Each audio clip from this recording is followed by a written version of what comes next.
আজিকিয়া জামিয়া মাদ্রাসা চালু করেছে। এই মাদ্রাসার অনেক উন্নতি আমরা চাই। সবাই ইনশাআল্লাহ মাদ্রাসার দিকে খেয়াল রাখবেন, আপনাদের সন্তানদেরকে মাদ্রাসায় দিবেন। আল্লাহ তাআলা এই মাদ্রাসাকে কবুল করুক।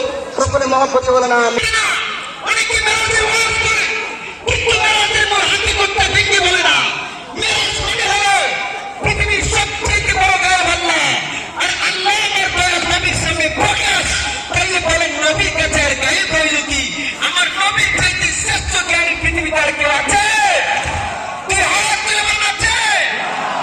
আপনারা তো প্রশ্ন করবেন যে হুজুর নবী সব জানে,